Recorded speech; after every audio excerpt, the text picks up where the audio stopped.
ইতিমধ্যে ballot paper ছাপানোর কাজ শেষ হয়েছে চাকসুতে। এ নিয়ে বিস্তারিত জানাতে চট্টগ্রাম বিশ্ববিদ্যালয় থেকে যুক্ত হচ্ছেন শোয়েব রহমান ও রাজশাহী বিশ্ববিদ্যালয় থেকে যুক্ত হচ্ছেন মারুফ হাসান। শুরুতে যাব চট্টগ্রামে। শোয়েব, বেলা বাড়ার সঙ্গে সঙ্গে প্রচারণার কেমন দেখছেন? আইন শৃঙ্খলা পরিস্থিতি নিয়ে কোনো শঙ্কা আছে কিনা সেখানে জানাবেন।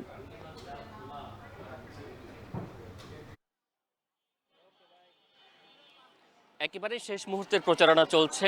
আগামীকাল শুধুমাত্র প্রার্থীরা প্রচারণা করতে পারবেন এবং এরপরেই কিন্তু একদিন প্রচারণা করা যাবে না এবং তারপর দিন নির্বাচন, যে কারণে প্রার্থীরা একেবারে সকাল থেকেই পুরো ক্যাম্পাস চষে বেড়াচ্ছেন।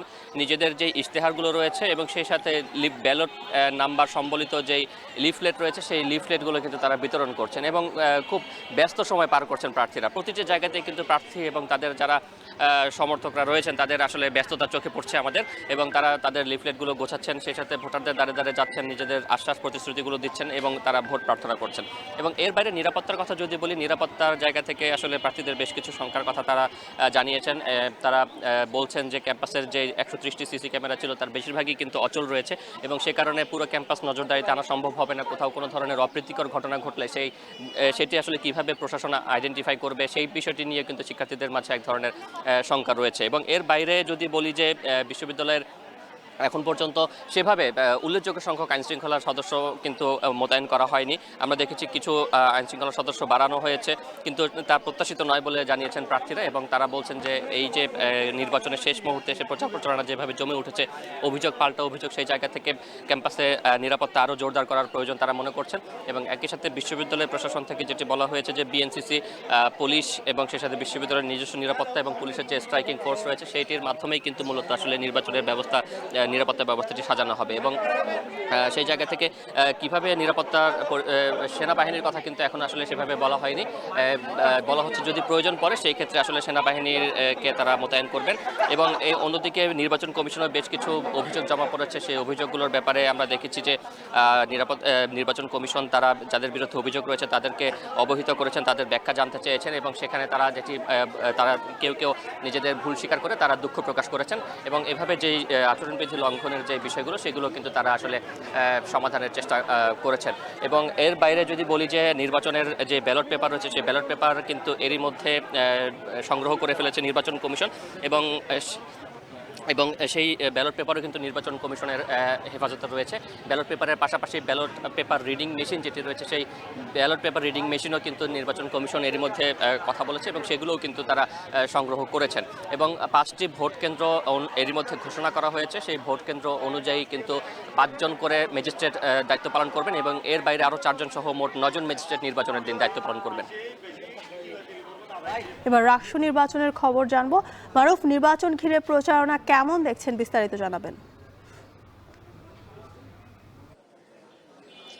জ্যোতিকা, সকাল থেকে আমরা দেখতে পাচ্ছি রাজশাহী বিশ্ববিদ্যালয় কেন্দ্রীয় ছাত্র সংসদ রাষ্ট্র নির্বাচনকে ঘিরে প্রার্থীরা ক্যাম্পাসের এক প্রান্ত থেকে অন্য প্রান্তে ছুটে চলেছেন এবং শেষ মুহূর্তে তারা তাদের প্রচারণা কার্যক্রমে লিফলেট বিতরণ করছেন এবং যত দ্রুত সম্ভব তারা ভোটারদের কাছাকাছি গিয়ে তাদের যে ব্যালট নম্বর সেটি কিন্তু জানান দিচ্ছেন। যেহেতু বিশ্ববিদ্যালয়ের এই টানা ছুটির পর কিছুদিন আগেও আমরা দেখেছি যে তারা দ্বিতীয় দফায় এই প্রচারণা শুরু করেছেন, আর মাত্র 2 দিন তারা প্রচারণার জন্য সময় পাবেন।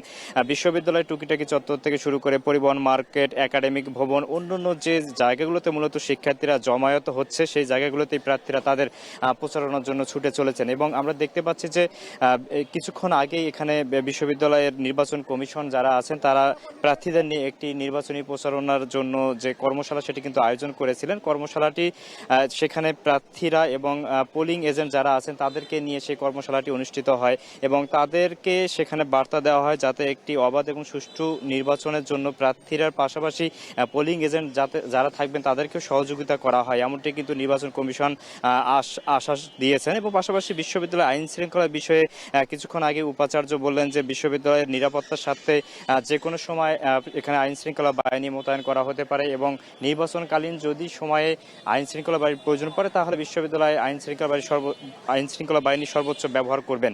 নির্বাচনকে ঘিরে প্রার্থীদের আমরা যেমন উচ্ছ্বাস দেখতে পাচ্ছি, প্রার্থীদের পাশাপাশি ভোটার যারা আছেন তারাও অপেক্ষায় আছেন 16 অক্টোবরের জন্য। সেই দিনই তারা তাদের যে যোগ্য প্রার্থী এবং নির্বাচনের মাধ্যমে তারা তাদের যে প্রার্থী নির্বাচনে অংশগ্রহণ করে নির্বাচিত হবেন সেটাই কিন্তু তারা চাচ্ছেন। সময় যত গড়িয়ে যাচ্ছে নির্বাচনকে ঘিরে প্রার্থীদের যেমন আমেজ বাড়ছে, পাশাপাশি ভোটাররাও কিন্তু অপেক্ষায় আছেন সেই দিনটির জন্য যখন তারা ভোট কেন্দ্রে গিয়ে তাদের ভোটারকে ভোট দেবেন এবং ভোটারের মাধ্যমে তাদের পছন্দের প্রার্থীকে নির্বাচিত করে বিশ্ববিদ্যালয়ের শিক্ষার্থীদের সার্বিক কাজে তারা প্রয়োজনে কণ্ঠস্বর হিসেবে কাজ করবেন বলে কিন্তু প্রত্যাশা করছেন। জ্যোতিকা, রাজশাহী বিশ্ববিদ্যালয়ের রাকসু নির্বাচনের এই ছিল আমার কাছে প্রচার প্রচারণার সবশেষ।